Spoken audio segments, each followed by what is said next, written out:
সিলেট থেকে এসেছি, সিলেট জাতীয়তাবাদী মহিলা দলের সেক্রেটারি।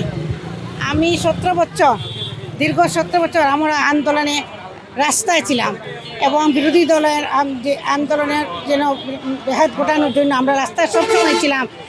আমরা চাইছি যে দলীয় কার্যক্রমে সবসময় যাবার জড়িত ছিলাম। যখন আমাদের রাস্তায় ব্যানারে ধরার জন্য লোক ছিল না, তখন আমরা 4-5 জনই ব্যানারে ধরতাম।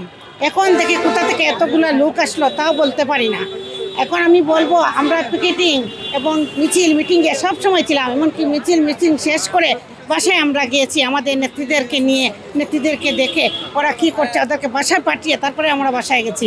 এখন আমি বলবো, আমরা যারা এই 17 বছর সক্রিয়ভাবে ছিলাম রাস্তায় এবং কাজ করেছি, এদেরকে মূল্যায়ন করা উচিত। এবং আমিও একজন প্রার্থী হিসাবে আমি মনে করি যে আমাদের চেয়ারম্যান, যে আমাদের প্রধানমন্ত্রী বেগম, আমাদের প্রধানমন্ত্রী জনাব তারেক রহমান আমাদেরকে যেন যেভাবে যে পথে ছিল, উনি বলছেন যে রাস্তায় যারা ছিল ওদেরকে মূল্যায়ন করবেন, যাতে আমাদেরকে মূল্যায়ন করা হয়।